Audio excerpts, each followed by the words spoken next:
If you have fished the east coast of the United States, there's a good chance you have heard of Menhaden. There's an even better chance you're familiar with one of their many other names. Bunker, peanut bunker, pogie, moss bunker, fatback, the list goes on and on.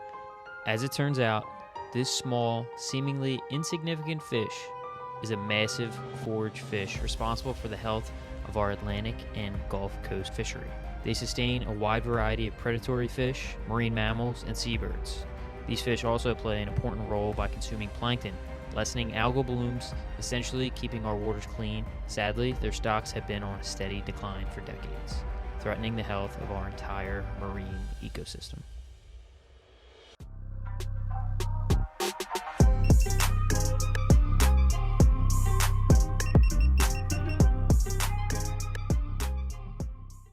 I was first introduced to the fish as a teenager. We suited up to fish the surf for striped bass, and our bait of choice, bunker chunks. We never really caught many striped bass back then, still don't.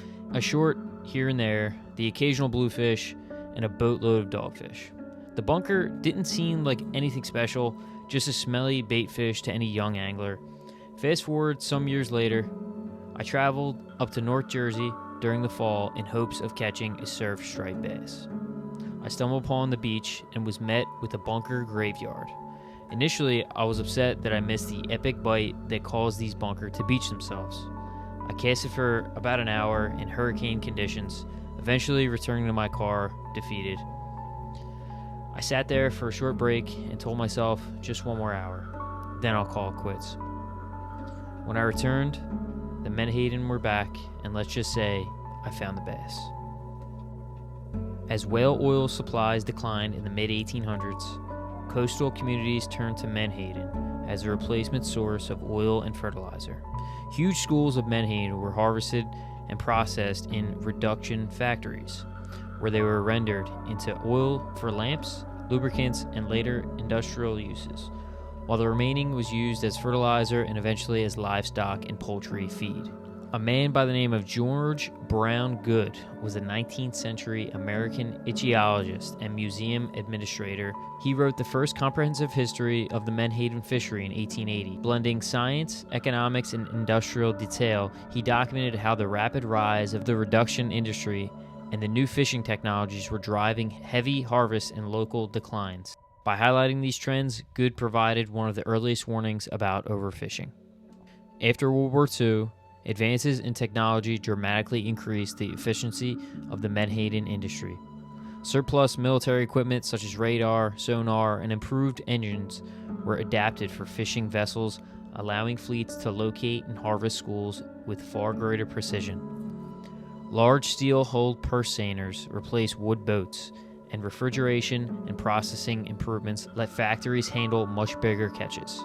Spotter planes were used to find schools from the air. Pilots could scan vast stretches of ocean quickly, direct purse seine vessels to precise locations, and ensure a net encircled the entire school. This combination allowed fleets to capture unprecedented numbers of Menhaden, leading to the record harvest in the 1950s and 1960s. So by the 1950s, factories were landing billions of Menhaden annually, and in 1956, the industry hauled in a record 712,000 metric tons, the largest catch of any fish species in North America at that time. But these massive harvests quickly outpaced the fish's ability to reproduce, and by the 1960s and 70s, Menhaden schools had collapsed along the northeast coast, leaving only the Chesapeake Bay fishery intact.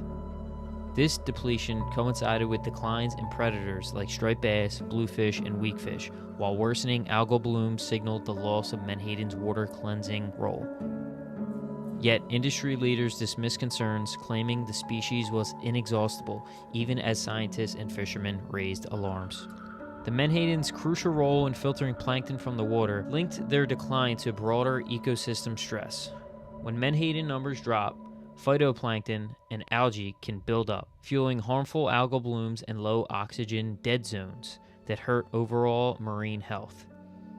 At the same time, striped bass and other predators that rely heavily on Menhaden have been observed with higher rates of mycobacteriosis, a wasting disease linked to poor diet and nutritional stress.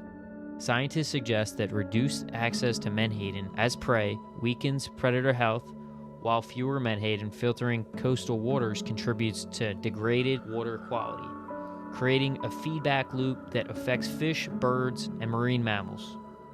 Fishermen in regions like Chesapeake Bay increasingly report that menhaden catches are much lower than in past decades. Small-scale bait fishermen say their catches have fallen by over 70% in some areas. Commercial purse seine operators dispute widespread collapse, but even they acknowledge catches are concentrated and that more fish are needed in certain areas to support predators. To help rebound the stock, managers are using a mix of strategies. Coast-wide quotas, caps on harvest inside estuaries in the Chesapeake Bay, proposals for seasonal or spatial restrictions, predator monitoring and science, consideration of more precautionary measures to ensure menhaden remain available as prey for key species. The Atlantic menhaden population is considered healthy and not overfished. The 2025 Management Track Assessment indicates that the spawning stock biomass is estimated to be over 3 times the targeted level, and overfishing is not occurring. However, there are concerns about localized declines, particularly in the Chesapeake Bay. In May 2025, the Menhaden Management Board of the Atlantic States Marine Fisheries Commission agreed to continue exploring precautionary measures to address these regional issues. You want my opinion? Well, too bad. You're going to get it. The whole damn thing. It's got to come to an end. No more fish oil, no more fertilizer, no more bait. Everything's got to go. We nowadays have the resources that can replace menhaden, and we are advanced enough as humans to find alternatives. It is clear these fish are far more important than anything else that swims in our waters. I know where we can start, honestly. Let's start by banning these things. Please. Seine nets have been a pet peeve of mine for years. Last year, I watched a group of people collect buckets of bait using these seine nets. God knows what they're doing with these fish. And then leave their trash for my brother and I to pick up when they left. I digress. But, fellas, I hope you found this video enlightening. If you would like to learn more, I would highly recommend the book, The Most Important Fish in the Sea, by Bruce Franklin. You can thank me later. Please like, comment, subscribe, all the above. Peace.